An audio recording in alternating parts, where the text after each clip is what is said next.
এই পিচ্চি, তুমি আমাকে কেন বিয়ে করতে চাচ্ছ? তোমার কি এখনো বিয়ের বয়স হয়েছে? এই একদম আমাকে পিচ্ছি বলবা না। আর আমার বিয়ের বয়স হয়নি মানে? আমি এবার এসএসসি দিয়েছি। আর আমি এবার অনার্স ফাইনাল ইয়ারে পড়ি। তাহলে বলো, তুমি আমার কত ছোট? এমন একটু ছোট হতেই পারি, কিন্তু বিয়েটা তো তোমাকেই করব। এক মিনিট, তুমি আমাকে তুমি করে বলছো কেন?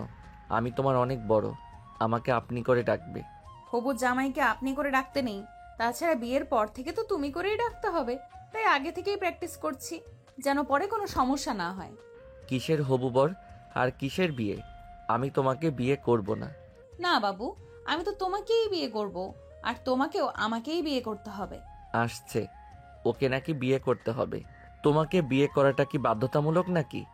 হ্যাঁ যান, কারণ আমার শাশুড়ি আমাকে অনেক পছন্দ করে। ধুর, কি শুরু করেছো এসব? একবার বাবু একবার যান, আমার এসব ফালতু কথা শোনার সময় নেই। আমি নিচে গেলাম। আরে আমার বাবুটা রাগ করছো কেন?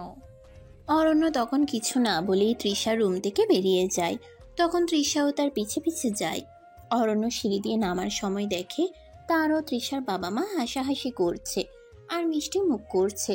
আসলে তৃষা ও অরণ্যের মায়েরা কলেজ লাইফের বান্ধবী, আর তৃষা অরণ্যকে পছন্দ করে, কিন্তু অরণ্য তাকে নিজের ছোট বোনের মতো দেখে। তৃষা তার বাবা মাকে জানায় যে সে অরণ্যকে বিয়ে করবে।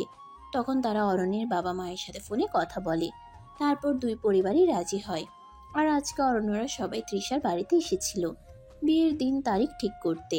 তখন তারা দুজনকে একা কথা বলতে দেওয়ার জন্য অরণ্যকে তৃষার সাথে তৃষার রুমে পাঠায়। আর তারপর থেকে তো জানেনি। তাহলে চলুন এবার গল্পে ফিরি। অরণ্য আর তৃষা নিচে এসে তাদের বাবা মায়ের পাশে বসলো। মিষ্টিমুখ পর্ব তখন প্রায় শেষ। কি রে অরণ্য, আমাদের পিচ্চি মেয়েটাকে পছন্দ হলো তো? আন্টি, আসলে আমি তো... ও মা, তুমি যে কি বলো না, অরণ্য তো আমাকে সেই কবে থেকেই পছন্দ করে। তৃষা অরণ্যের হাত ধরে কথাটি বলে। তৃষার কথা শুনে অরণ্য আকাশ থেকে পড়ল। তার বাবা মা এবং তৃষার বাবা মা একে অপরের দিকে তাকিয়ে মুচকি হাসলেন। দেখো বাবা অরণ্য, তুষা আমাদের খুব লক্ষ্মী মেয়ে, আর তোমাদের দুজনের মধ্যে বোঝাপড়াও তো বেশ ভালো মনে হচ্ছে। কিন্তু আঙ্কেল, আমার তো মনে হয় তৃষা এখন অনেক ছোট। বয়সটা কোনো ব্যাপার নয় বাবা, মনগুলো মিললেই হলো। আর তাছাড়া আমাদের তৃষ্যা তো আর ছোট নেই, এই তো সেদিন মাধ্যমিক দিল। শুনেছ তো, আমি আর পিচ্চিটি নেই। অরণ্য অসহায়ভাবে তার বাবা মায়ের দিকে তাকালো। তারা মাথা নেড়ে সায় দিলেন। অরণ্য বুঝতে পারছিল পরিস্থিতি তার নিয়ন্ত্রণের বাইরে চলে যাচ্ছে। এরপর বিয়ের দিনক্ষণ নিয়ে আলোচনা শুরু হলো। দুই পরিবার মিলে খুব শীঘ্রই একটা শুভ দিন ঠিক করলো। অরণ্য চুপ করে বসে রইল। তার ভেতরে ঝড় উঠলেও বাইরে সে শান্ত থাকার চেষ্টা করছিল। তৃষা তার পাশে বসে মাঝে মাঝে তার হাত ধরে উৎসাহ দিচ্ছিল। এক ফাঁকে তৃষার মা তৃষাকে ডেকে আলাদা করে বললেন, দেখো মা, অরণ্য হয়তো প্রথমে একটু আপত্তি করছে, কিন্তু আমার বিশ্বাস ও তোকে ঠিক ভালোবাসবে। তুই শুধু একটু ধৈর্য ধর। তুমি দেখো মা, আমি অরণ্যকে ঠিক আমার ভালোবাসায় বাঁধবো। আলোচনা শেষে যখন অরণ্যরা বাড়ি ফেরার জন্য উঠল, তৃষা দরজার বাইরে এসে অরণ্যের হাত ধরে মিনতি করে বলল, রাগ করে থেকো না প্লিজ। আমি জানি তুমিও আমাকে ভালোবাসো, শুধু মুখ ফুটে বলতে পারছো না। তৃষা, তুমি সত্যি একটা অদ্ভুত মেয়ে। এই প্রথম অরণ্য তৃষাকে তুমি করে বলল। তৃষা খুশিতে ঝলমল করে উঠল। গাড়িতে বসে অরণ্য ভাবছিল তার জীবনটা কোন দিকে মোড় নিচ্ছে। এই পিচ্ছি মেয়েটা কি সত্যিই তার জীবনের সঙ্গী হতে পারবে, নাকি এটা শুধুই একটা ভুল সিদ্ধান্ত? নানা চিন্তায় তার মন আচ্ছন্ন হয়ে রইল।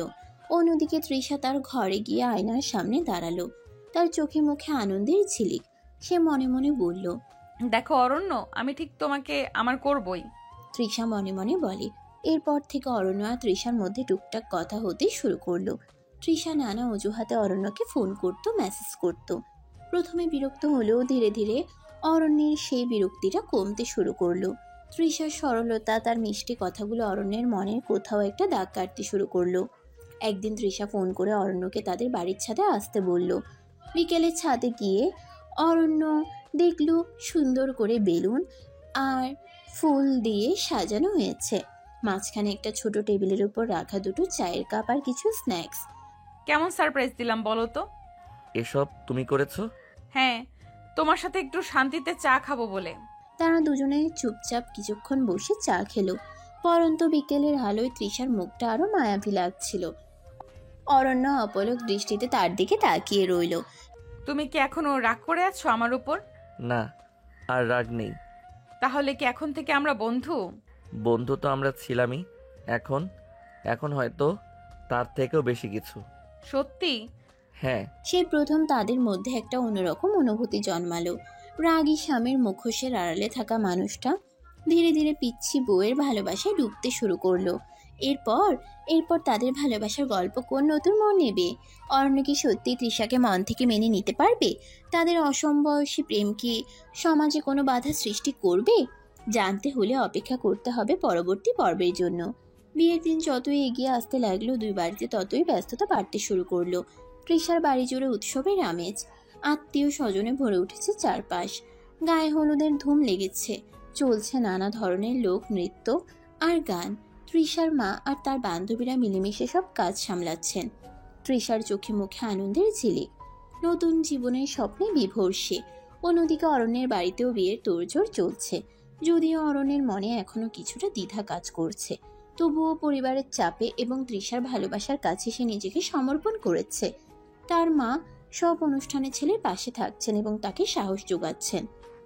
কি রে অরণ্য, তুই এত চুপচাপ কেন? বিয়েটা কি তোর ইচ্ছার বিরুদ্ধে হচ্ছে নাকি? না মা, তেমন কিছু না। আসলে একটু অন্যরকম লাগছে।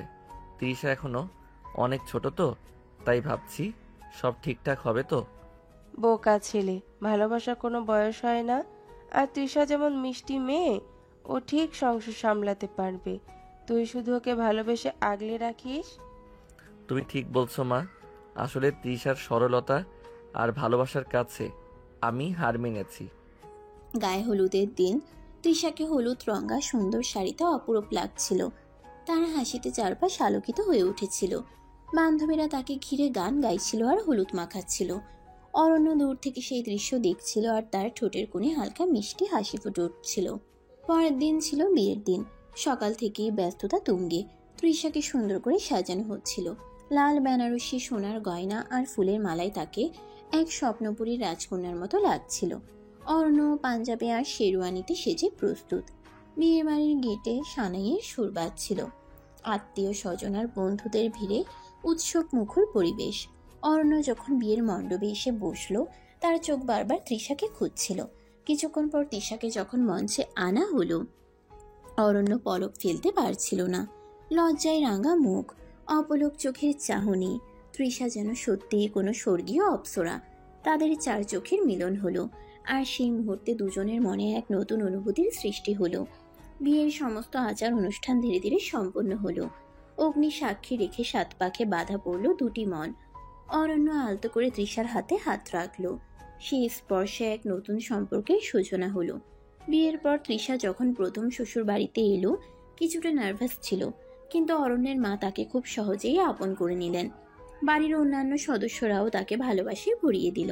প্রথম রাতে অরণ্য আর তৃষা যখন একা হলো, দুজনের মুখেই হালকা লজ্জা আর উত্তেজনা। তৃষা, তুমি কি খুব ক্লান্ত? না, তবে একটু ভয় লাগছে।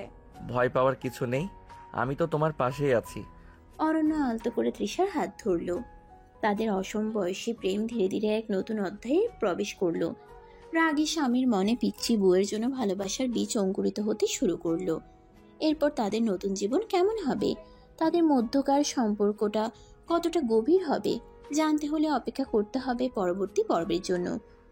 বিয়ের দিন স্থির হওয়ার পর থেকে অরণ্যের কেমন যেন একটা অন্যরকম লাগা শুরু হলো। তৃষার সাথে টুকটাক কথা হয় তার, মেসেজে বা ফোনে। প্রথমে বিরক্ত হলেও এখন সেই কথোপকথনগুলো তার কাছে আর তেমন খারাপ লাগে না। তৃষার সরল প্রশ্ন আর মিষ্টি আবদারগুলো মাঝে মাঝে তার ঠোঁটের কোণে হাসি ফোটায়। তবে এখনো পুরোপুরি দ্বিধা কাটাতে পারেনি সে। অন্যদিকে তৃষা তো মহা খুশি, তার স্বপ্ন সত্যি হতে চলেছে। সে সুযোগ পেলেই অরণ্যকে ফোন করে, নানা বিষয়ে গল্প করে। বিয়ের প্রস্তুতি নিয়ে তার উত্তেজনা চোখে পড়ার মতো। তৃষা অরণ্যকে ফোন করে বলে, এই শুনছো, আমার বান্ধবীরা বলছে বিয়ের শাড়িটা নাকি লাল রঙের হলেই ভালো। তোমার কি কোনো পছন্দের রং আছে? আমার তেমন কোনো পছন্দ নেই, তোমার যেটা ভালো লাগে সেটাই পরো। সত্যি? তুমি একদম সিরিয়াস? আমার তো মনে হয় ছেলেদেরও পছন্দের রং থাকে। হয়তো থাকে, তবে আমার কাছে তোমার পছন্দটাই আসল। তৃষার গলার স্বর শুনে মনে হলো যেন আকাশ থেকে চাঁদ হাতে পেয়েছে সে। ও অরণ্য, তুমি এত ভালো কেন বলো তো? আচ্ছা, বিয়ের পর আমরা কোথায় হানিমুনে যাব? তোমার কি কোনো পছন্দের জায়গা আছে? হানিমুন? সেটা তো এখনো অনেক দেরি, আগে বিয়েটা তো হোক। আরে বাবা, আগে থেকে প্ল্যান করে রাখলে তো সুবিধা। তুমি একটু ভেবে দেখো না। আমার কিন্তু পাহাড় খুব ভালো লাগে। ঠিক আছে, আমি ভাববো। এখন রাখি, আমার একটু কাজ আছে। আচ্ছা ঠিক আছে, সাবধানে থেকো। আর হ্যাঁ, আমাকে ফোন করতে ভুলো না যেন। ফোন কাটার পর অরণ্য কিছুক্ষণ চুপ করে বসে রইল। তৃষার উৎসাহ আর ভবিষ্যতের স্বপ্নগুলো তাকে কোথাও যেন ছুঁয়ে যায়। তবে বয়সের পার্থক্য আর তাদের সম্পর্কের অপ্রত্যাশিত মোড় নিয়ে তার মনে এখনো কিছু প্রশ্ন ঘোরাফেরা করে। কয়েকদিন পর তৃষা আবার ফোন করলো। শুনছো, আমাদের বাড়ির ছাদে কাল বিকেলে আসবে একটু? ছাদে? কেন? আরে বাবা, সবকিছু কি ফোনেই বলতে হবে? তুমি এসো তো, একটা সারপ্রাইজ আছে তোমার জন্য। অরণ্য প্রথমে কিছুটা দ্বিধা করলেও পরে রাজি হলো। বিকেলে যখন সে তৃষাদের ছাদে গেল, তখন দেখলো সুন্দর করে বেলুন আর ফুল দিয়ে সাজানো হয়েছে। মাঝখানে একটা ছোট টেবিলের উপর রাখা দুটো চায়ের কাপ আর কিছু স্ন্যাক্স। কেমন সারপ্রাইজ দিলাম বলো তো? এসব তুমি করেছো? হ্যাঁ, তোমার সাথে একটু শান্তিতে চা খাবো বলে। আর কিছু কথা ছিল। তারা দুজনে চুপচাপ কিছুক্ষণ বসে চা খেলো। পরন্ত বিকেলের আলোয় তৃষার মুখটা আরো মায়াবী লাগছিল। অরণ্য, আর তো এক সপ্তাহ নেই আমাদের বিয়ের। তোমার কি এখনো কোনো দ্বিধা আছে? একটু তো থাকেই, তুমি এখন অনেক ছোট। বয়সটা কি সত্যি এত জরুরি? আমার তো মনে হয় ভালোবাসাটাই আসল, আর আমি তোমাকে সত্যিই ভালোবাসি। হয়তো তুমি ঠিক বলছো। তাহলে আর কোনো চিন্তা নেই তো? না, আর কোনো চিন্তা নেই। তৃষা অরণ্যের হাত ধরে। সেই বিকেলে ছাদে দাঁড়িয়ে তাদের সম্পর্কের এক নতুন দিক উন্মোচিত হলো। বিয়ের আগের এই দিনগুলোই ধীরে ধীরে অরণ্য যেন তৃষার ভালোবাসার কাছে আত্মসমর্পণ করতে শুরু করলো। রাগী স্বামীর মনে পিচ্ছি বউয়ের জন্য এক নরম অনুভূতি জন্ম নিতে শুরু করলো। বিয়ের পর তাদের জীবন কোন দিকে মোড় নেবে, সেটাই এখন দেখার অপেক্ষা। বিয়ের আর মাত্র কয়েকদিন বাকি। অরণ্যের মন থেকে দ্বিধার মেঘ অনেকটাই সরে গেছে। তৃষার ভালোবাসার উষ্ণতা তাকে ধীরে ধীরে গ্রাস করছে। সেই রাগী গম্ভীর ছেলেটা আজকাল আনমনে হাসে। তৃষার ফোন কলের জন্য অধীর আগ্রহে অপেক্ষা করে। একদিন তৃষা আবদার করলো তারা দুজনে কোথাও ঘুরতে যাবে। বিয়ের আগে একটু সময় তারা একান্তে কাটাতে চায়। অরণ্য প্রথমে কিছুটা ইতস্তত করলেও তৃষার মুখের দিকে তাকিয়ে না করতে পারলো না। চলো না প্লিজ, কোথাও একটু ঘুরে আসি। আমার না একটু অন্যরকম লাগছে। বিয়ের আগে তোমার সাথে একটু একা সময় কাটাতে ইচ্ছে করছে। কোথায় যেতে চাও তুমি? এই কদিনের মধ্যে বেশি দূরে যাওয়া তো সম্ভব না। আরে বাবা, বেশি দূরে যেতে হবে না। আমাদের শহরের কাছেই তো একটা সুন্দর লেক আছে, মনে আছে? যেখানে আমরা ছোটবেলায় একবার গিয়েছিলাম। চলো না সেখানে যাই। হ্যাঁ, মনে পড়েছে। ঠিক আছে, চলো এখন যাবে। কালকে সকালে চলো প্লিজ। পরের দিন সকালে অরণ্য তৃষাকে নিয়ে রওনা হলো সেই লেকের উদ্দেশ্যে। পথের দুধারে সবুজ গাছপালা, পাখির কলরব, প্রকৃতি যেন তাদের আগমনের অপেক্ষায় ছিল। গাড়িতে হালকা গান বাজছিল, আর তারা দুজনে চুপচাপ বসে প্রকৃতির শোভা দেখছিল। নীরবতা ভাঙল তৃষার কলকাকলিতে। দেখো না ফুলগুলো কত সুন্দর। আমার মনে হয় যেন সব রং আজ একসাথে মিশেছে। তোমার চোখও আজ তেমনই রঙিন লাগছে। তৃষা লজ্জায় মুখ নামালো, তবে তার ঠোঁটের কোণে এক মিষ্টি হাসি খেলে গেল। লেকের ধারে পৌঁছে তারা কিছুটা সময় হেঁটে বেড়ালো। শান্ত জল, দূরে পাহাড়ের আবছা রেখা, সব মিলিয়ে এক মনোরম পরিবেশ। তৃষা অরণ্যের হাত ধরে আপন মনে কথা বলছিল। তাদের ছোটবেলার স্মৃতি, ভবিষ্যতের স্বপ্ন, সবকিছু যেন আজ তাদের কথার সঙ্গী হয়ে উঠেছে। মনে আছে ছোটবেলায় তুমি কত রাগী ছিলে? সব সময় আমার সাথে ঝগড়া করতে, আর এখন দেখো কেমন শান্ত হয়ে গেছো। সময় বদলায় তৃষা, আর কিছু মানুষের সংস্পর্শে এলে তো আরো বেশি বদলায়। তার মানে আমি তোমার জীবনে এসে তোমাকে বদলে দিয়েছি? বদলে দিয়েছো নয়, আমার জীবনে নতুন মানে এনে দিয়েছো। তারা কিছুক্ষণ চুপ করে লেকের ধারে বসে রইল। সূর্যের আলো তাদের মুখে পড়ছিল, আর তাদের নীরবতা যেন এক গভীর ভালোবাসার প্রকাশ। হঠাৎ তৃষা একটা আইসক্রিমের দোকান দেখতে পেয়ে বায়না ধরলো। অরণ্য হেসে তার আবদার মেটালো। আইসক্রিম খেতে খেতে তারা আবার হাঁটতে শুরু করলো। আমার না আজ খুব ভালো লাগছে। মনে হচ্ছে যেন সব চিন্তা দূর হয়ে গেছে। শুধু তুমি আর আমি এই মুহূর্তটা যেন কখনো শেষ না হয়। আমারও তাই মনে হচ্ছে। তারা লেকে শান্ত পরিবেশে একে অপরের সান্নিধ্যে সময় কাটাতে লাগলো। তাদের প্রথম একসাথে পথ চলা যেন এক নতুন সম্পর্কের সূচনা করলো। রাগী স্বামীর মনে তার পিছিয়ে বউয়ের জন্য যে গভীর টান সৃষ্টি হয়েছে, আজকের দিনটা যেন তারই প্রমাণ। লেকের শান্ত জলের ধারে পরন্ত বিকেলের মিষ্টি আলোয় তৃষার মন যেন আরো বেশি রোমান্টিক হয়ে উঠল। অন্যের হাত ধরে হাঁটতে হাঁটতে সে আনমনে গুনগুন করছিল কোনো পুরনো গান। তৃষা আনন্দে ঝলমল চোখে অরণ্যের দিকে তাকিয়ে বলে, জানো তো, আমার মনে হচ্ছে যেন কোনো স্বপ্ন দেখছি। তুমি আর আমি এমন সুন্দর একটা জায়গা। এটা স্বপ্ন নয়, সত্যি। আর সত্যিটা স্বপ্নের থেকেও সুন্দর। অরণ্য তৃষার দিকে তাকিয়ে মুচকি হাসে। তৃষা হঠাৎ দাঁড়িয়ে পড়ল, অরণ্যের দিকে ঘুরে তার দুহাত ধরল। অরণ্য অবাক হয়ে যায়। তুমি কি জানো, প্রথম যখন তোমাকে দেখেছিলাম তখন থেকে আমার মনে একটা অদ্ভুত ভালো লাগা কাজ করত। যদিও তুমি সবসময় রাগেরাগি হয়ে থাকতে, তবু আমার মনে হতো তোমার ভেতরের মানুষটা অন্যরকম। সত্যি? আমার তো মনে হতো তুমি আমাকে ভয় পেতে। ভয়? একটুও না, বরং আমার মনে হতো এই রাগের আড়ালে একটা চাপা ভালোবাসা আছে, যেটা শুধু আমার জন্য অপেক্ষা করছে। তৃষা এক পা এগিয়ে এসে অরণ্যের আরো কাছে দাঁড়ালো। তাদের দুজনের চোখের ভাষায় যেন এক গভীর কথোপকথন চলতে লাগলো। আরে আজ দেখো, আমার সেই স্বপ্ন সত্যি হতে চলেছে। আর কটা দিন পরেই আমরা দুজন এক হব। তুমি আমার পাশে সবসময় থাকবে, তাই না? হ্যাঁ, সব সময়। আমি সব সময় তোমার পাশেই থাকবো। তৃষা আলতো করে তার এক হাত দিয়ে অরণ্যের গালে স্পর্শ করলো, তার চোখে গভীর ভালোবাসার মুগ্ধতা। তুমি জানো, আমার মাঝে মাঝে মনে হয় তুমি আমার থেকেও বেশি লাজুক। এত সুন্দর করে কথা বলো, অথচ মুখ ফুটে যেন সবটা বলতে পারো না। হয়তো তাই। আসলে আসলে তোমাকে হারানোর ভয় হয়। বোকা ছেলে, আমি কি আর কোথাও যাচ্ছি? আমি তো সবসময় তোমার কাছেই থাকবো। তৃষা অরণ্যের বুকে মাথা রেখে কথাটি বলে। সেই মুহূর্তে লেকের পা নীরব সাক্ষী হয়ে রইল দুটি হৃদয়ের গভীর ভালোবাসার। তৃষার রোমান্টিক আচরণে অরণ্যের ভেতরে জমে থাকা বরফ যেন ধীরে ধীরে গলতে শুরু করলো। সেও অনুভব করলো তৃষার প্রতি তার হৃদয়ের গভীর টান। কিছুক্ষণ পর তৃষা আবার হেসে উঠল। চলো না, ওই দূরে একটা ফুলের বাগান দেখা যাচ্ছে, আমরা সেখানে একটু ঘুরে আসি। চলো, যেখানে তোমার মন চাই।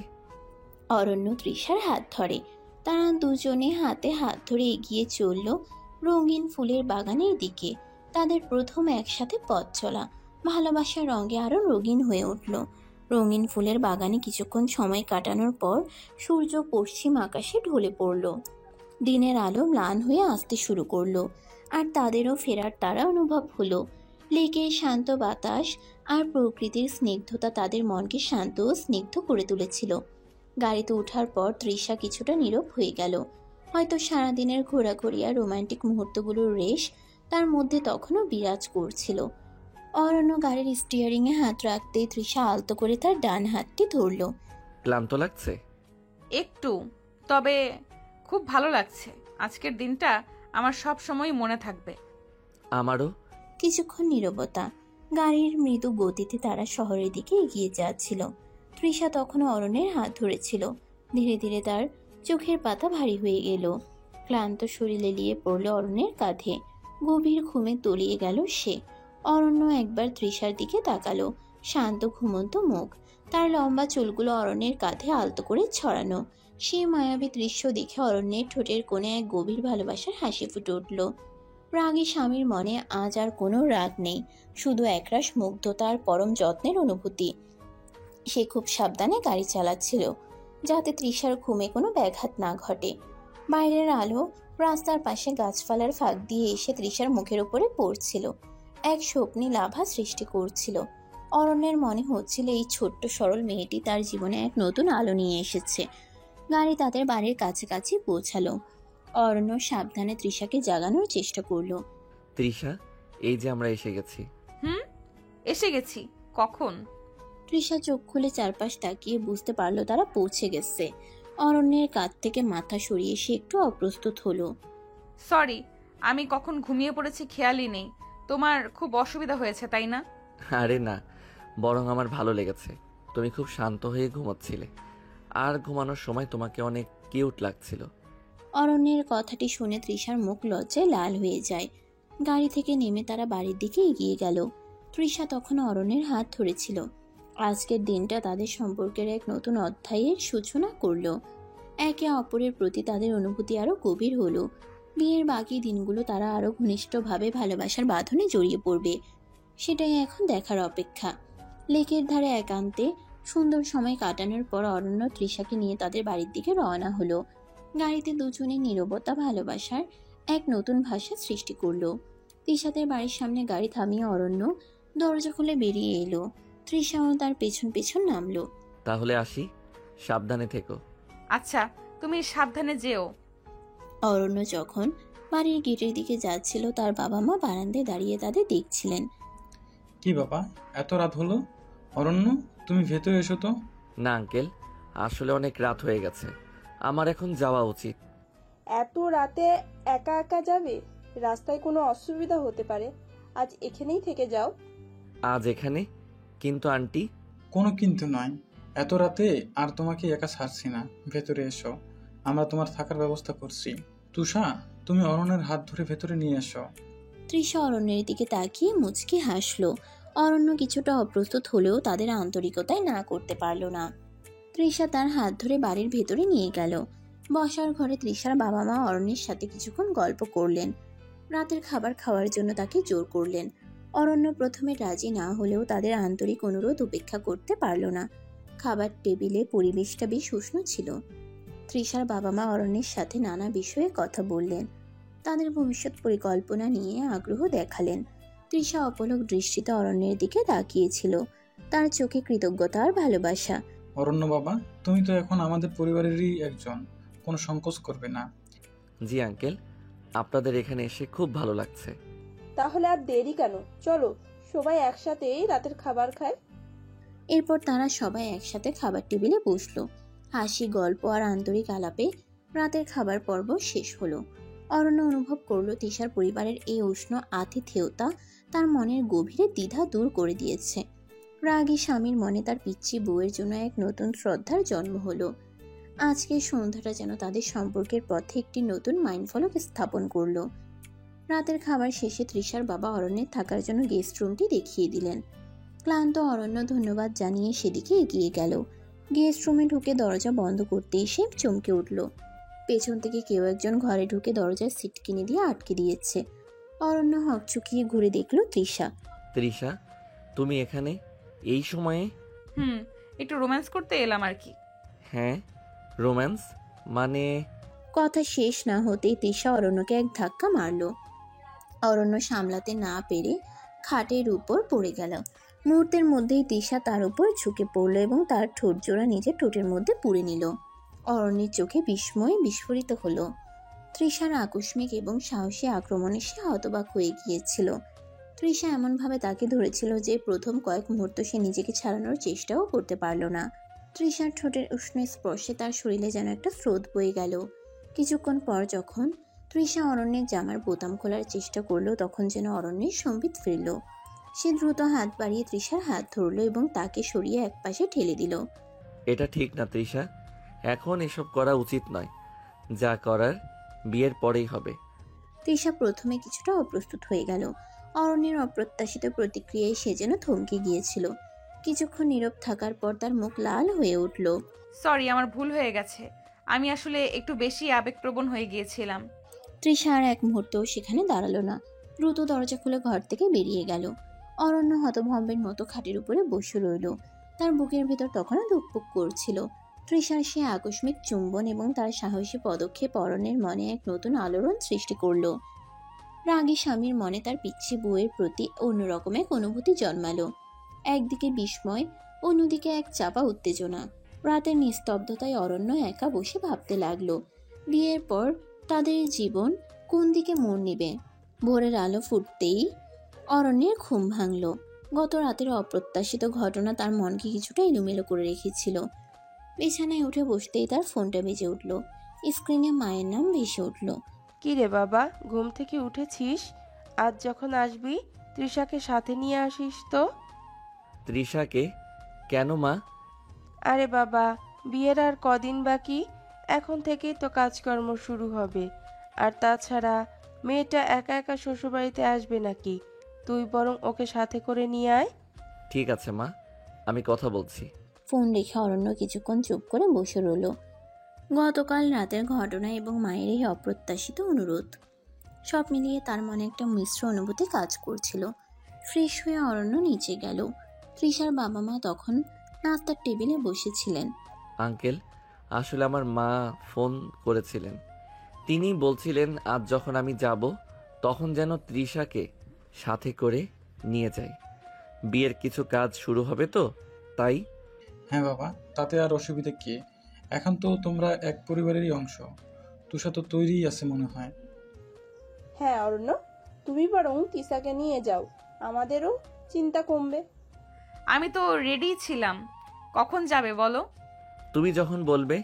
নাস্তা শেষ করে অরণ্য তৃষাকে নিয়ে তার বাড়ির উদ্দেশ্যে রওনা হলো। গাড়িতে দুজনেই চুপচাপ। গতকাল রাতের ঘটনার রেশ দুজনের মনেই হালকাভাবে বিদ্যমান। তবে বাইরের উজ্জ্বল সকাল যেন এক নতুন শুরুর ইঙ্গিত দিচ্ছিল। রাগী স্বামীর পাশে তার পিচ্ছি বউ।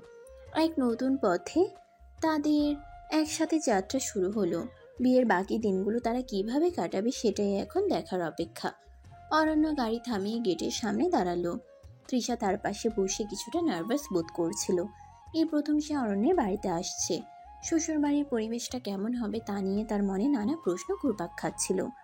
অরণ্য গেট খুলে গাড়ির ভেতরে ঢোকালো। পার্কিংয়ে গাড়ি থামিয়ে দুজনে যখন দরজা খুলে নামলো, ঠিক তখনই অরণ্যের সমবয়সী একদল মেয়ে ছুটে এসে অরণ্যকে জড়িয়ে ধরলো। অরণ্য, তুই এসে গিয়েছিস? কি রে, বিয়ে কবে? আমরা তো দিন গুনছি। মেয়েগুলোর এমন আকস্মিক এবং ঘনিষ্ঠ অভ্যর্থনায় তৃষা হকচকিয়ে গেল। তার মুখটা মুহূর্তেই কঠিন হয়ে উঠল। অরণ্যের সাথে এই মেয়েগুলোর এত ঘনিষ্ঠতা তার ভালো লাগলো না। তার মনে একটা চাপা রাগ জন্মালো। মেয়েগুলো অরণ্যকে টেনে ভেতরে নিয়ে যাওয়ার চেষ্টা করলো। অরণ্য অপ্রস্তুত হয়ে তাদের হাত ছাড়ানোর চেষ্টা করছিল। ঠিক সেই মুহূর্তে অরণ্যের মা এগিয়ে এলেন। আরে তোরা কি করছিস? অরণ্যর সাথে ওটাকে দেখ তো। অরণ্যের মা তৃষার কাছে এসে স্নেহের হাত রাখলেন। এই যে মা, তুমি কিছু মনে করো না, ওরা হচ্ছে অরণ্যর কাজিন। ছোটবেলা থেকেই ওরা এরকম, যখনই সবাই একসাথে হয় নিজেদের ছাড়া আর কিছুই বুঝে না, একটু বেশি উৎসাহী আর ছেলে মানুষ। তুমি একদম রাগ করো না লক্ষ্মী মা। না না আন্টি, রাগ করবো কেন? ওরা তো সবাই খুব আন্তরিক মনে হচ্ছে। যদিও তৃষা মুখে স্বাভাবিক থাকার চেষ্টা করলো, তার ভেতরে চাপা রাগটা অরণ্যের মায়ের চোখ এড়ালো না। অরণ্য ততক্ষণে তার কাজিনদের হাত ছাড়িয়ে তৃষার পাশে এসে দাঁড়িয়েছে।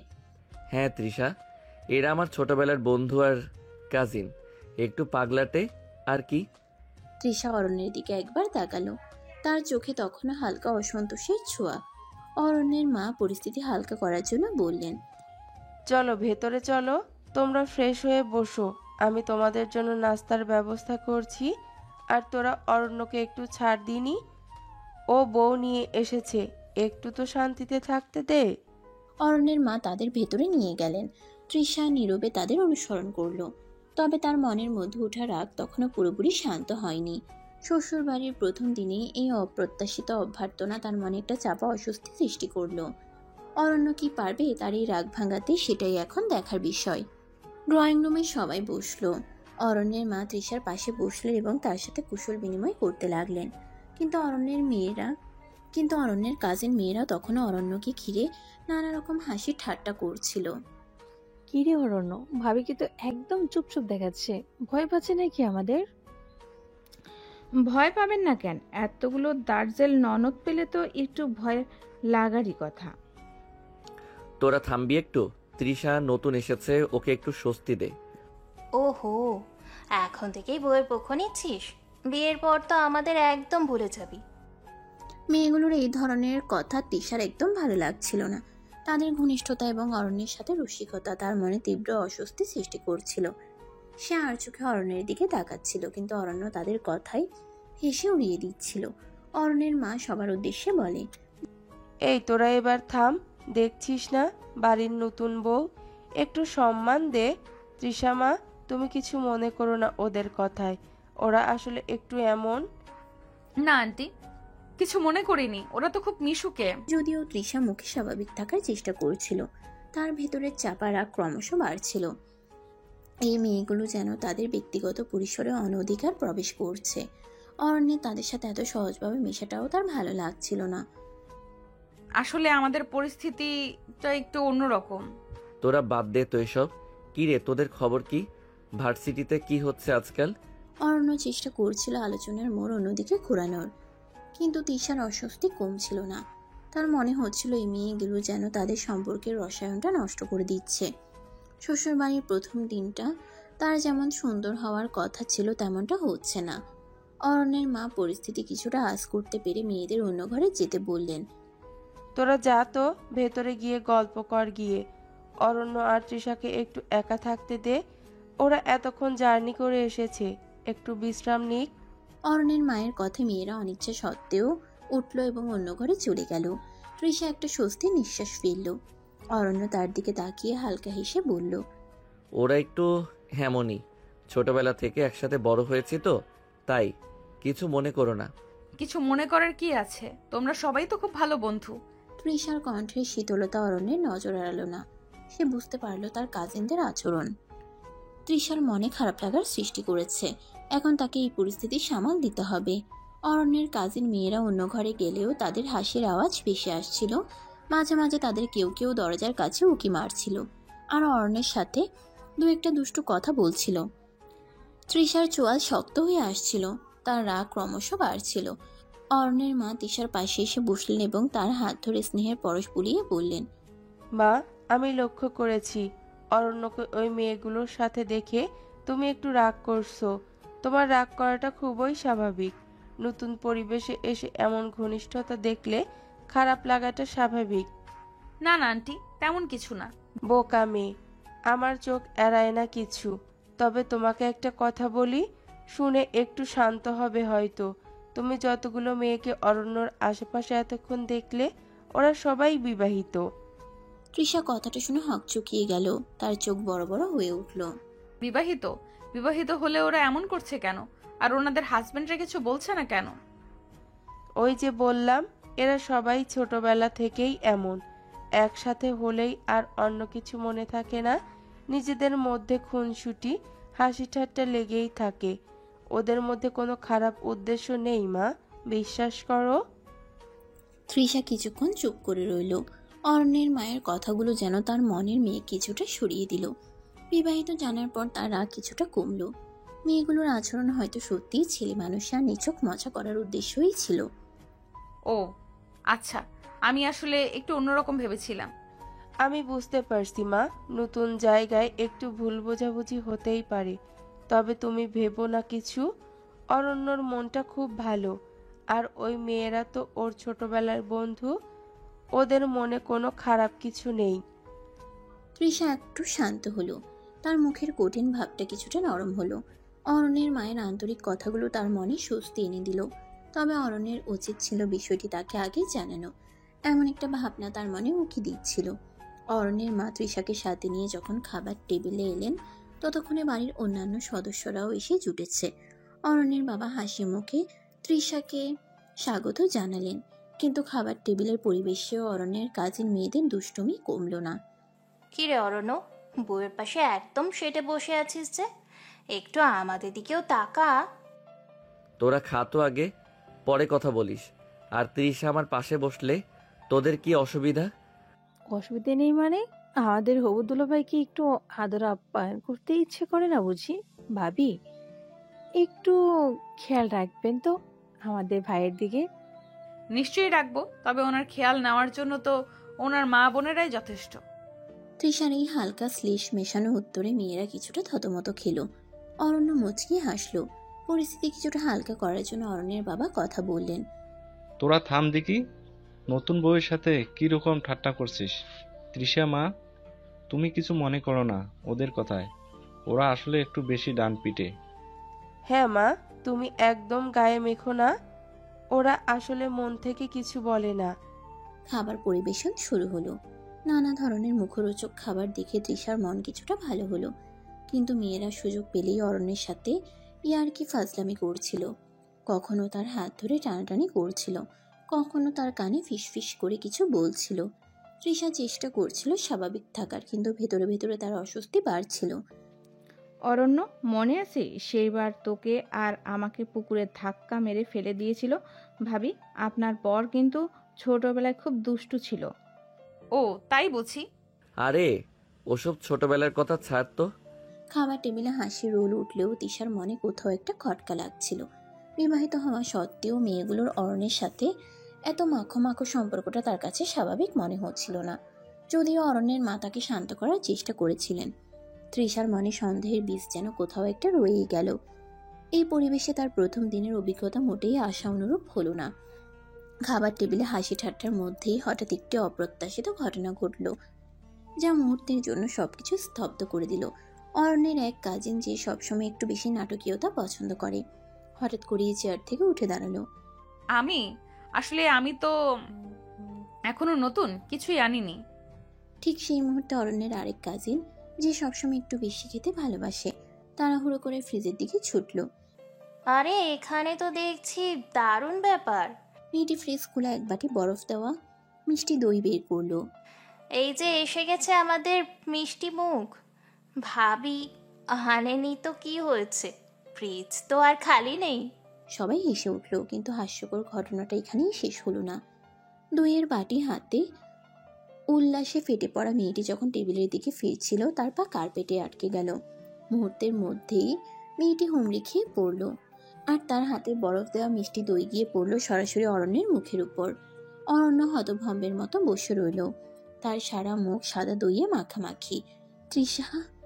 তৃষা প্রথমে অবাক হয়ে তাকিয়ে রইল, তারপর আর হাসি থামাতে পারল না। অট্ট হাসিতে ফেটে পড়ল সে। অরণ্যের বাকি কাজিনরাও হাসতে হাসতে লুটোপুটি খাচ্ছিল। দইয়ের বাটি ফেলে দেওয়া মেয়েটি কাচুমাচু হয়ে অরণ্যের দিকে তাকিয়ে বলল, সরি রে ভাই, আসলে পাটা স্লিপ করে গেল। আর বলিস না, আমার তো মনে হচ্ছে এটাই ছিল আজকের স্পেশাল মিষ্টিমুখ। সেই অপ্রত্যাশিত দইয়ের আক্রমণ খাবার টেবিলের চাপা অস্বস্তি দূর করে এক নির্মল হাসির বন্যা বয়ে দিল। তৃষার রাগও যেন সেই হাসির তোড়ে ভেসে গেল।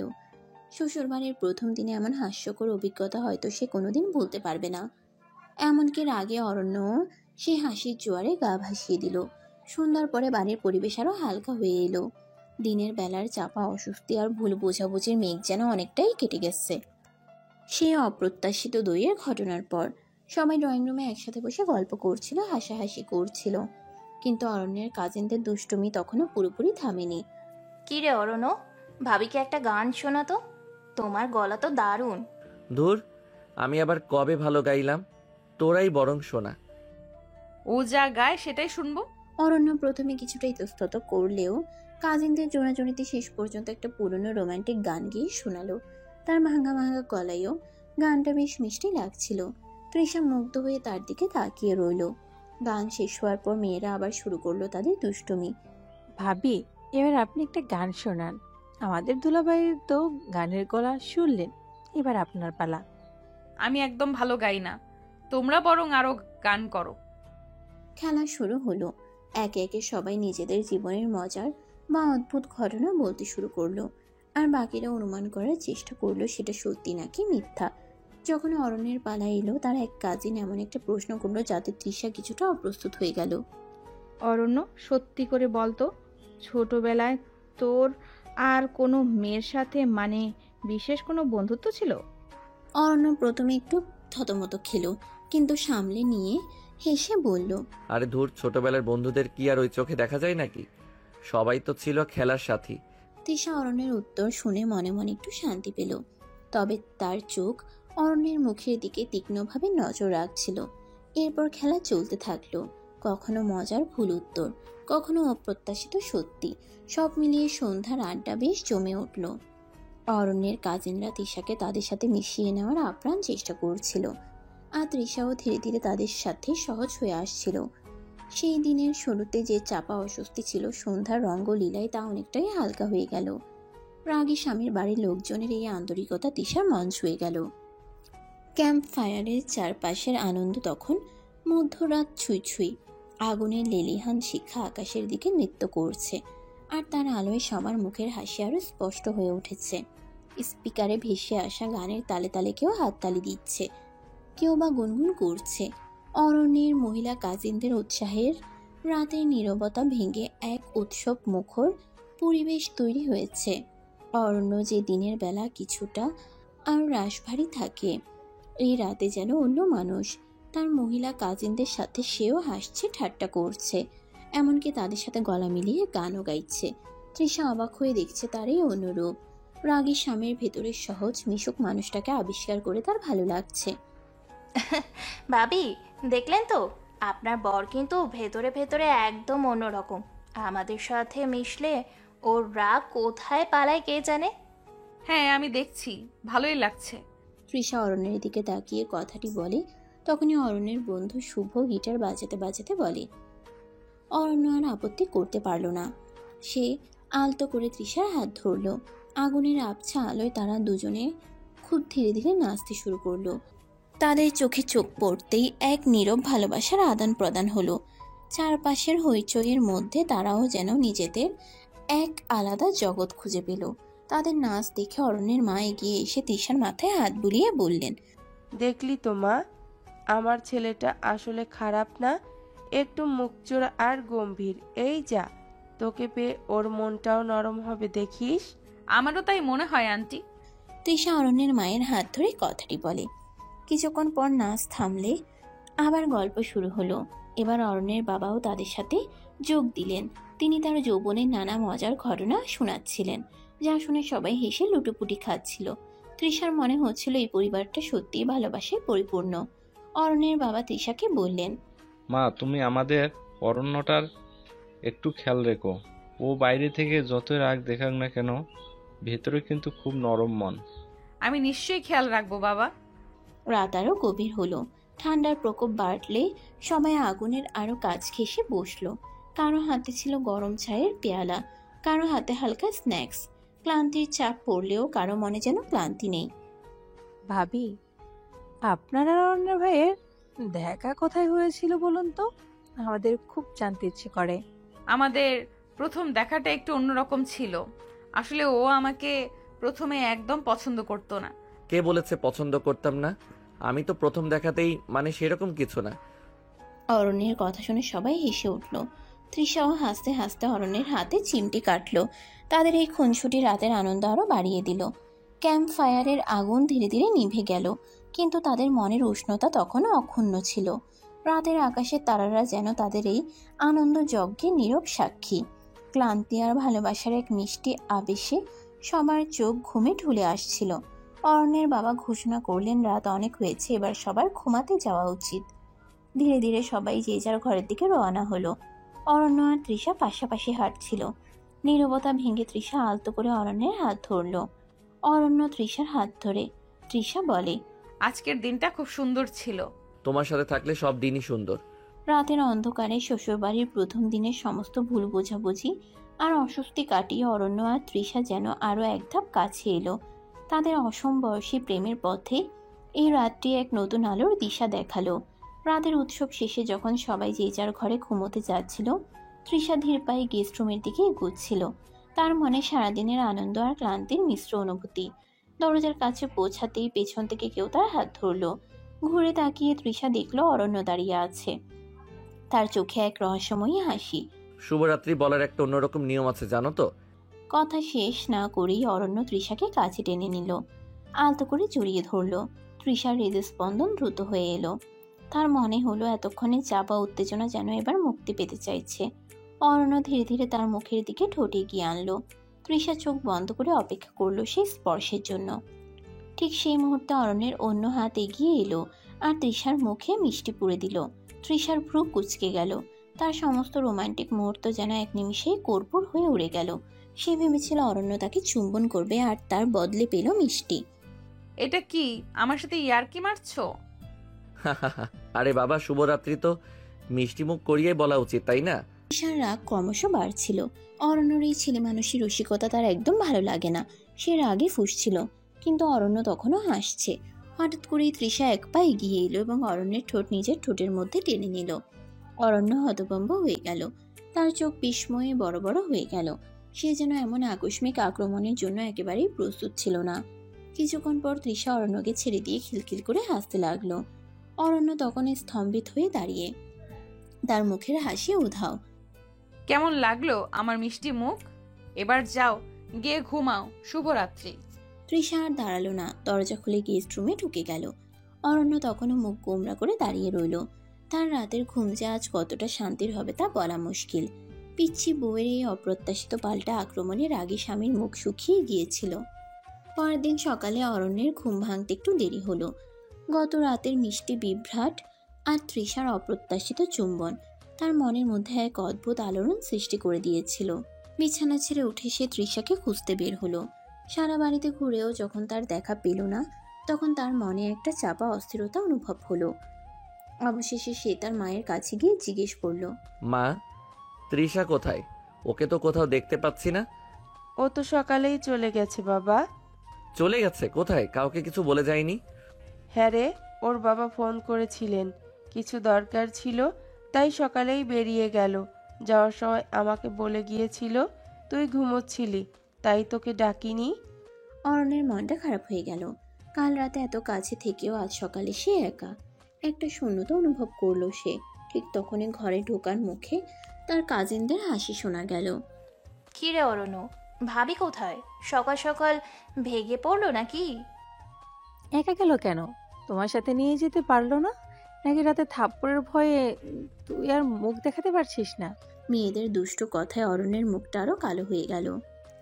গত রাতের ঘটনা তাদের কাছেও পৌঁছে গেছে বুঝতে পারলো সে। তোরা থামবি? যা এখান থেকে। ওহো, বউ চলে যেতে না যেতেই আবারও সেই পুরনো রাগী মেজাজ। ভাবিকে ধরে রাখতে পারলি না তো এটা তোমারই দোষ।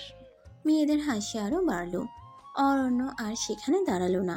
একটা চাপা রাগ আর শূন্যতা নিয়ে সে ঘর থেকে বেরিয়ে গেল। তৃষার হঠাৎ চলে যাওয়াটা তার ভালো লাগেনি। কেন গেল, কি দরকার ছিল, কিছু এসে জানতে পারল না। তার মনে একটাই প্রশ্ন ঘুরপাক খাচ্ছিল, পিচ্ছি বউটা কি সত্যিই তাকে ছেড়ে চলে গেল? দেখতে দেখতে বিয়ের দিন ঘনিয়ে এলো। আজ গায়ে হলুদের অনুষ্ঠান। তৃষার বাড়ি সেজে উঠেছে হলুদ আর কমলা রঙের গাঁদা ফুলে। আত্মীয় স্বজন আর বান্ধবীদের কলরবে মুখরিত চারপাশ। তৃষাকে হলুদ রঙের সুন্দর একটি শাড়িতে সাজানো হয়েছে। তার চোখে মুখে আনন্দের আভা, তবে কিছুটা লজ্জাও চোখে পড়ছে। অন্যদিকে অরণ্যের বাড়িতেও উৎসবের আমেজ। হলুদ পাঞ্জাবি পরে সে প্রস্তুত। তার মনে মিশ্র অনুভূতি। একদিকে নতুন জীবনের হাতছানি, অন্যদিকে সে পিচ্ছি মেয়ের সাথে সংসার করার ভাবনা। তৃষার বাড়িতে গায়ে হলুদের মূল অনুষ্ঠান শুরু হলো। বান্ধবীরা তাকে ঘিরে গান গাইছে, হলুদ মাখাচ্ছে। তৃষা হাসছে, লজ্জায় রাঙা হচ্ছে। তার মায়ের চোখে জল, আদরের মেয়েকে নতুন জীবনের পথে এগিয়ে দেওয়ার আবেগ। অরণ্য তার কয়েকজন বন্ধুর সাথে তৃষাদের বাড়িতে এলো। গেটের বাইরে সানাইয়ের সুর বাজছে। ভেতরে ঢোকার পর অরণ্যের চোখ তৃষাকে খুঁজছিল। হলুদ রঙের শাড়িতে তৃষাকে যেন অন্যরকম দেখাচ্ছে। তাদের চোখাচোখি হলো। তৃষার ঠোঁটের কোণে হালকা হাসি, অরণ্যের চোখে মুগ্ধতা। দিনের বেলার সেই রাগী ভাবটা আজ যেন অনেকটাই উধাও। অরণ্যকে বসানো হলো। তৃষার বান্ধবীরা এগিয়ে এসে তাকে হলুদ মাখাতে শুরু করলো। প্রথমে কিছুটা অপ্রস্তুত হলেও পরে সেও হাসি মুখে সবটা গ্রহণ করলো।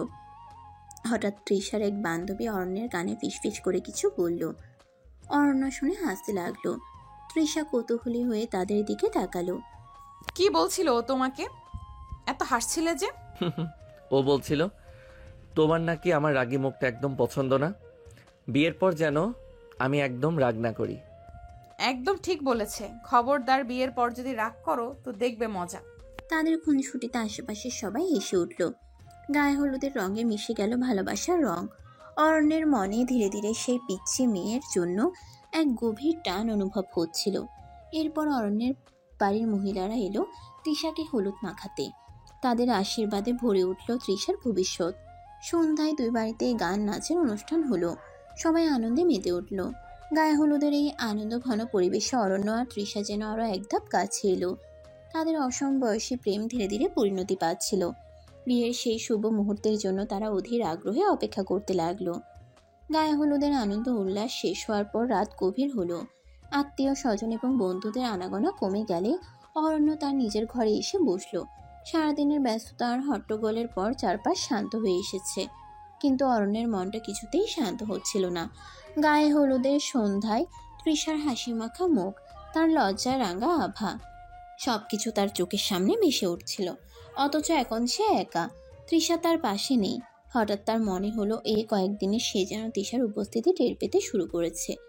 সে পিচ্চি মেয়ের মিষ্টি বকুনি, তার সরল আবদার, এমনকি তার অপ্রত্যাশিত রাগও যেন এখন তার কাছে এক অন্যরকম ভালো লাগা নিয়ে আসে। আজ রাতে সেই সব কিছু অনুপস্থিত। অরণ্য জানালার পাশে গিয়ে দাঁড়ালো। রাতের আকাশ ভরা তারা, দূরে টিমটিম করে কিছু আলো দেখা যাচ্ছে। তার মনে হলো তৃষাও হয়তো এখন তার বাড়িতে একা বসে আছে, বিয়ের পরে নতুন জীবনের স্বপ্ন দেখছে। একটা দীর্ঘশ্বাস বেরিয়ে এলো তার বুক থেকে। এই কয়েকদিন আগেও সে এই বিয়ে নিয়ে কত দ্বিধায় ভুগেছে।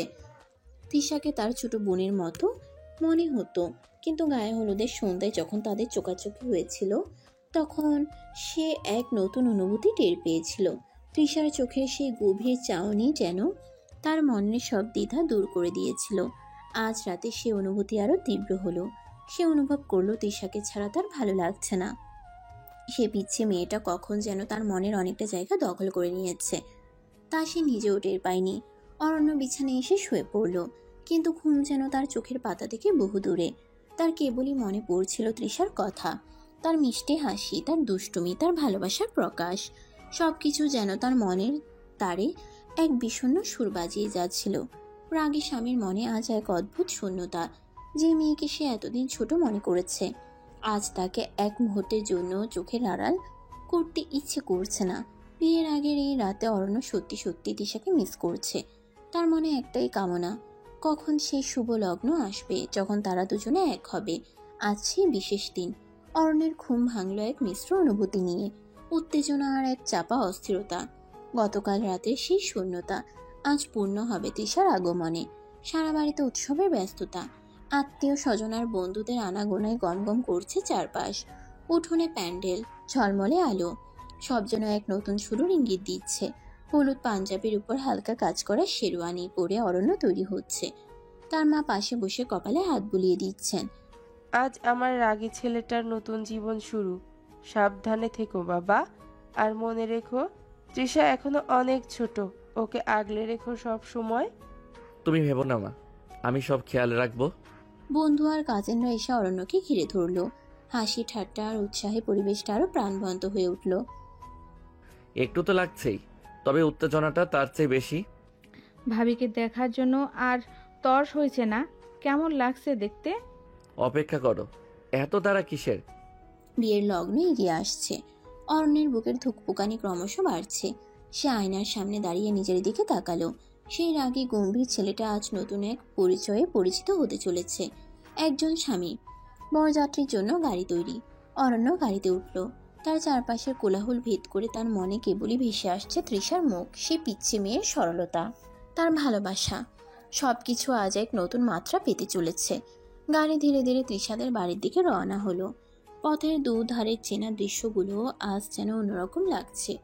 অরণ্যের মনে একটাই ভাবনা, আর কিছুক্ষণের অপেক্ষা। তারপর সেই মিষ্টি মুখ, সে ভালোবাসার স্পর্শ, সবকিছু তার হবে। রাগী স্বামীর জীবনে আজ এক নতুন অধ্যায়ের সূচনা হতে চলেছে। অবশেষে বরযাত্রীর গাড়ি তৃষাদের বাড়ির গেটের সামনে এসে থামল। সানাইয়ের করুণ সুর তখন বাতাসে ভাসছে। অরণ্যের বুকের ধুকপুকানি আরো বেড়ে গেল। গেটের বাইরে বহু মানুষের ভিড়। গাড়ি থেকে নামতেই অরণ্য দেখল গেট আটকে দাঁড়িয়েছে একদল তরুণী। তাদের মুখে হাসি হাসি, তবে চোখে দুষ্টুমির ঝিলিক। এরা আর কেউ নয়, তৃষার বান্ধবী ও কাজিন দল। অরণ্য মুচকি হেসে তার সাথে থাকে একটি ছোট বাক্স এগিয়ে দিল। বক্স খুলে মেয়েরা খুশিতে চিৎকার দিয়ে উঠল। তাতে ছিল সুন্দর কিছু গয়না আর মিষ্টি। তাদের আবদার পূর্ণ হওয়ার পর মেয়েরা হাসি মুখে গেটের তালা খুলে দিল। অরণ্য বন্ধুদের সাথে ভেতরে প্রবেশ করলো। উঠোনে তখন বহু লোকের সমাগম। চারদিকে আলো ঝলমল করছে, আর সানাইয়ের সুর যেন বিষাদের মধ্যেও এক আনন্দের বার্তা বয়ে আনছে।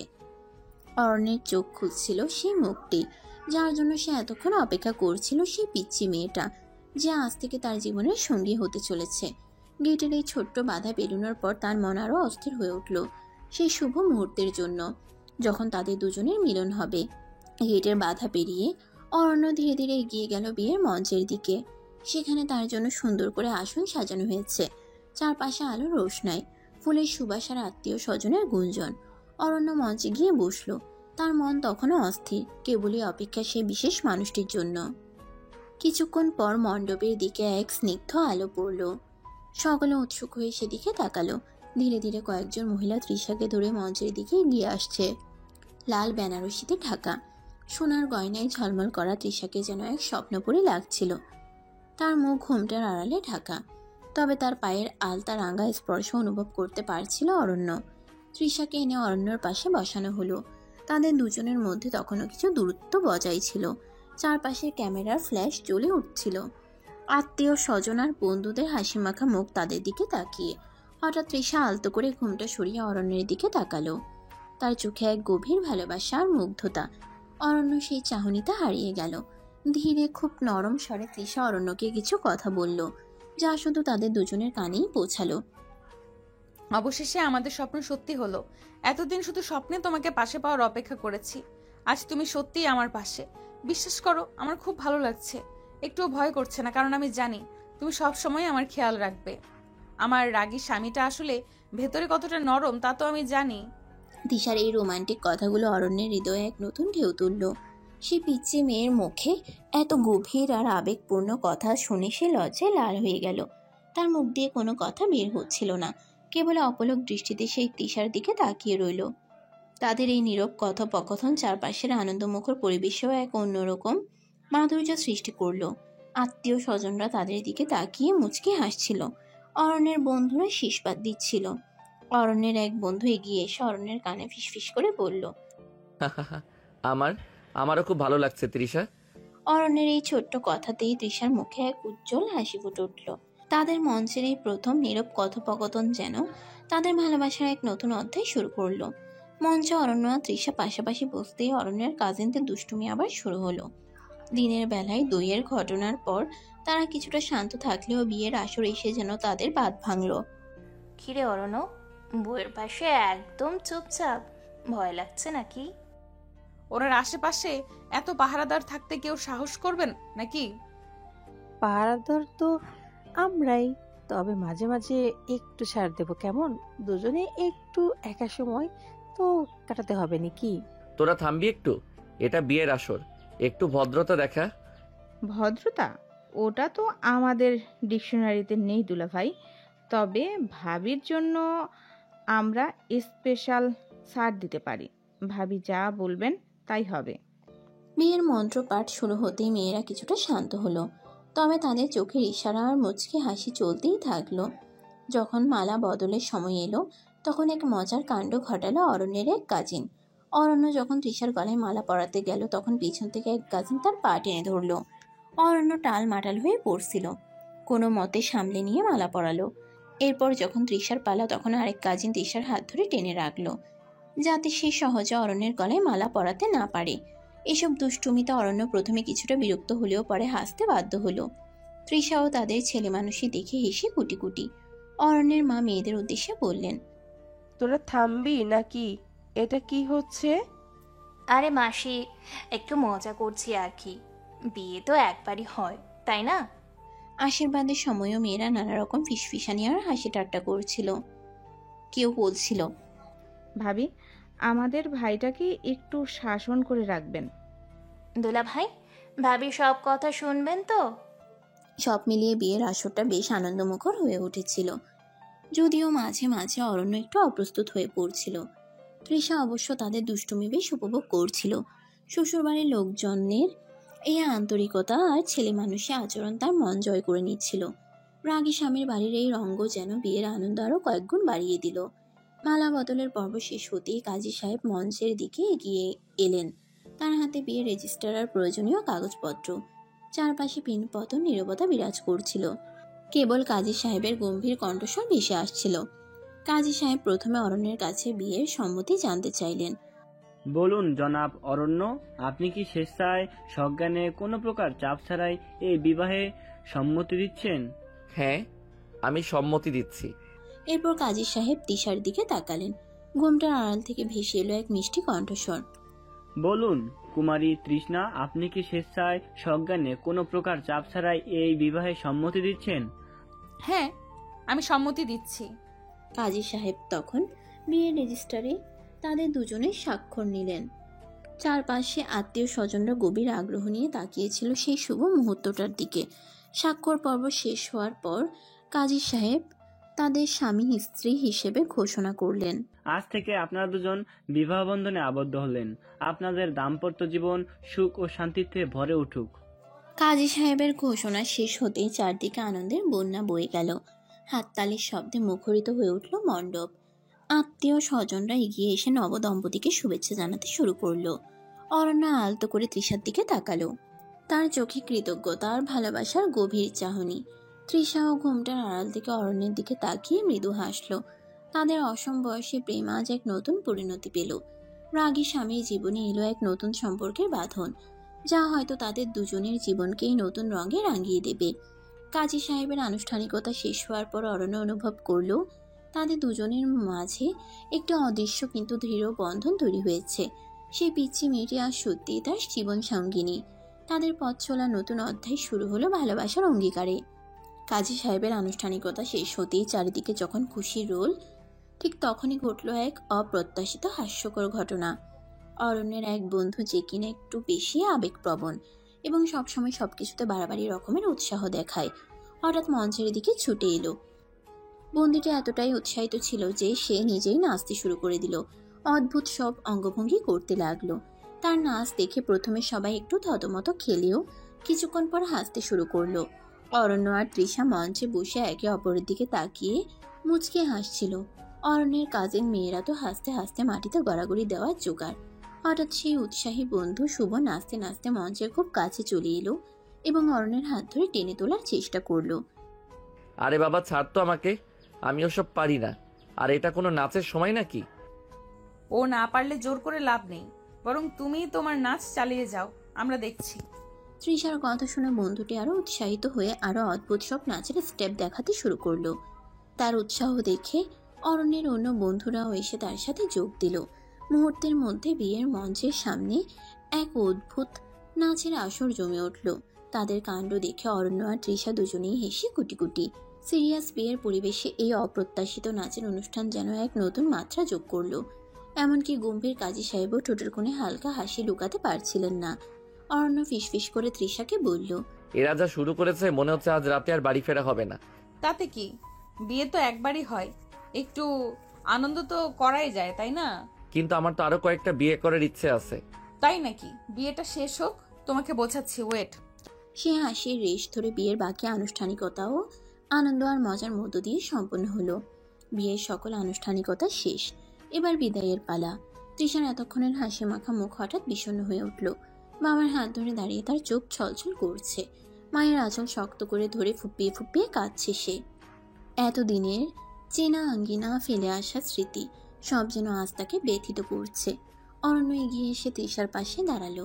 তার চোখেও এক ধরনের বিষাদের ছায়া। এই মুহূর্তে তৃষার মনের অবস্থা সে কিছুটা হলেও অনুভব করতে পারছে। তৃষার বাবা এগিয়ে এসে অরণ্যের হাত ধরলেন। বাবা অরণ্য, আজ থেকে আমার মেয়ে তোমার। ওকে নিজের মেয়ের মতো দেখবে। ওর কোনো কষ্ট যেন না হয়। ও এখনো অনেক ছোট, হয়তো নতুন পরিবেশে মানিয়ে নিতে একটু সময় লাগবে। তুমি ওর পাশে থেকো সব সময়। আমি কথা দিচ্ছি আঙ্কেল, আমি সব সময় তৃষার খেয়াল রাখবো, ওর কোনো কষ্ট হতে দেব না। তৃষার মা এগিয়ে এসে তার কপালে চুমু খেলেন।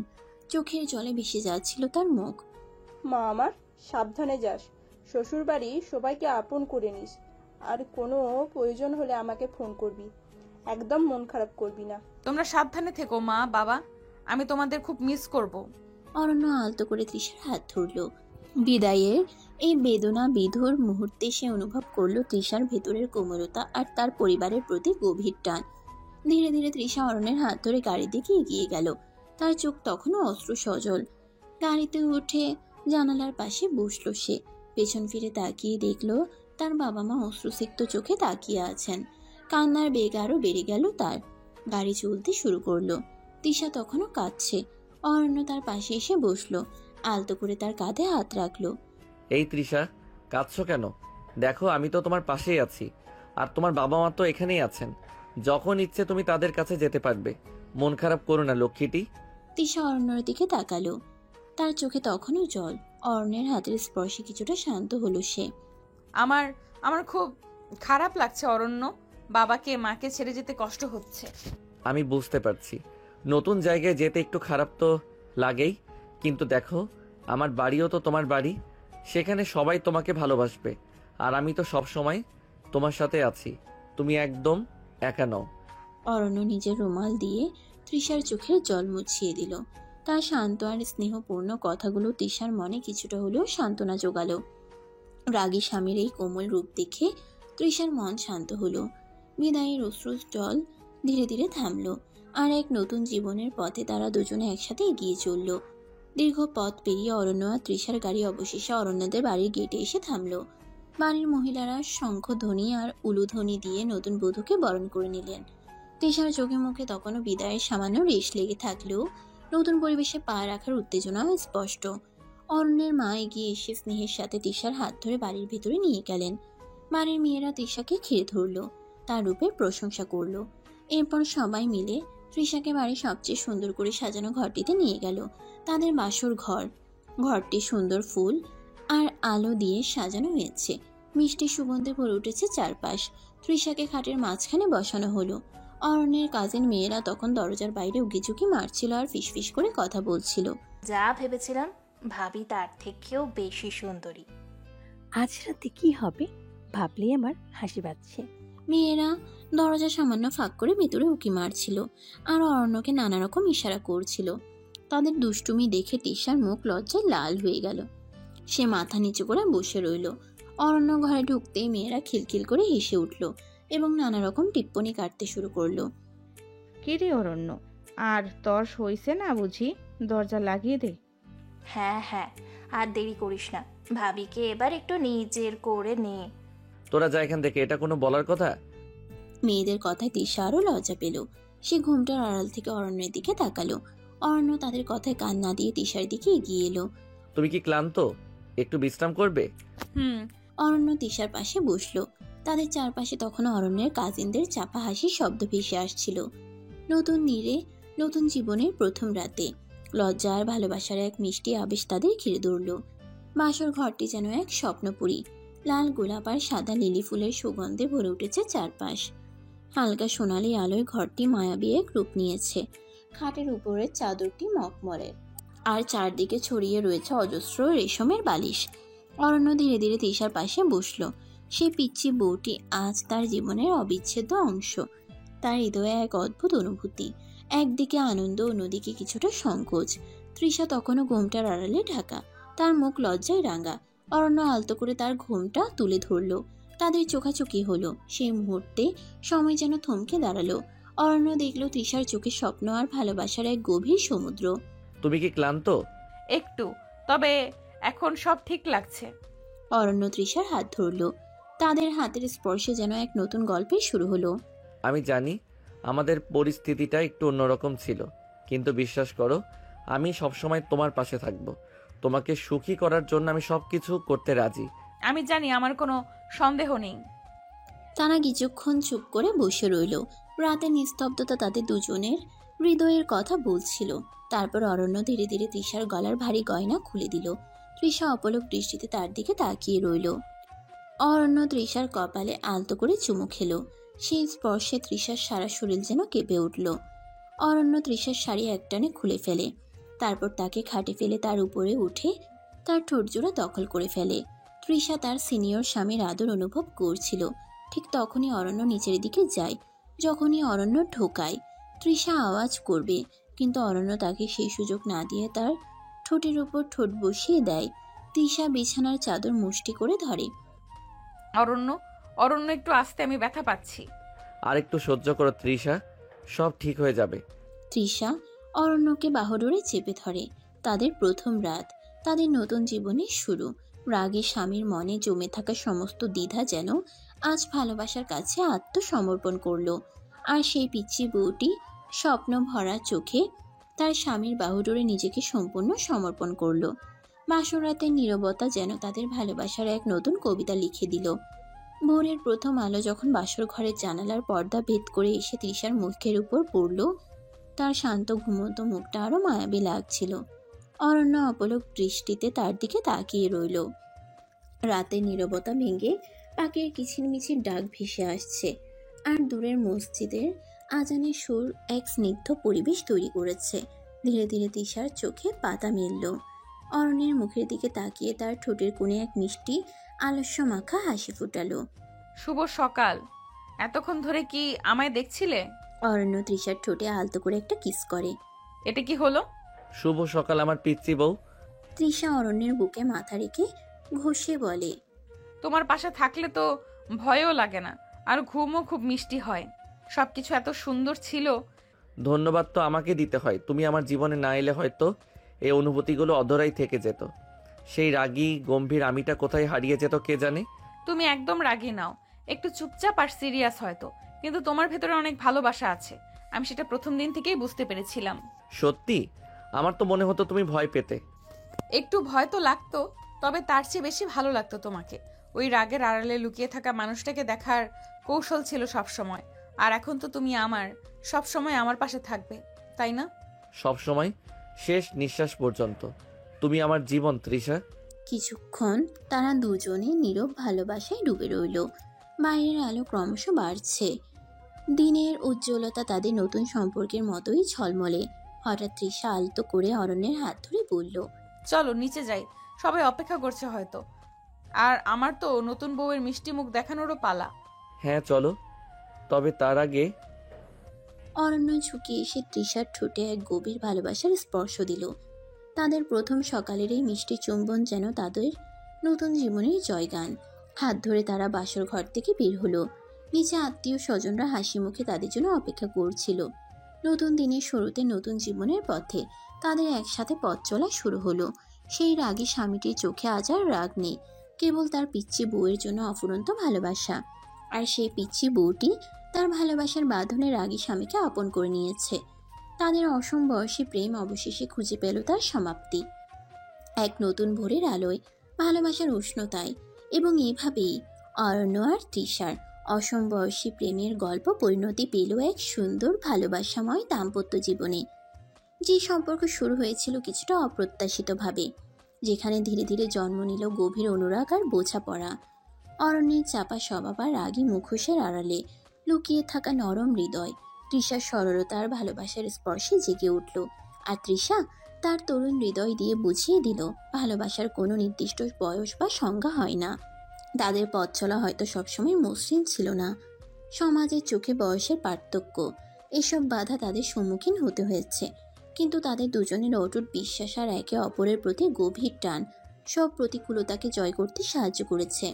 তৃষার ধৈর্য আর অরণ্যের ধীরে ধীরে নিজেকে উজাড় করে দেওয়া, এই রসায়ন তাদের সম্পর্ককে আরো মজবুত করেছে। এই গল্পের শিক্ষা একটাই, ভালোবাসা খাঁটি হলে, বিশ্বাস অটুট থাকলে, বয়সের ভেদাভেদ বা সমাজের বাধা কোনো কিছুই সেই ভালোবাসাকে আটকাতে পারে না। প্রয়োজন শুধু একে অপরের প্রতি সম্মান, বোঝাপড়া আর নিঃস্বার্থ ভালোবাসা। অরণ্য আর তৃষার কাহিনী সেই চিন্তনকেই প্রতিষ্ঠা করে। তাদের জীবন প্রমাণ করে সত্যিকারের ভালোবাসা সবসময়ই সুন্দর এবং চিরন্তন। তারা দুজনে তাদের নতুন জীবন শুরু করলো এক নতুন ভোরের আলোয়, যেখানে শুধুই ছিল ভালোবাসার উষ্ণতা আর একে অপরের প্রতি গভীর নির্ভরতা। তাদের সুখী দাম্পত্য জীবনের শুরু হলো ভালোবাসার বন্ধনে আবদ্ধ হয়ে। সমাপ্ত।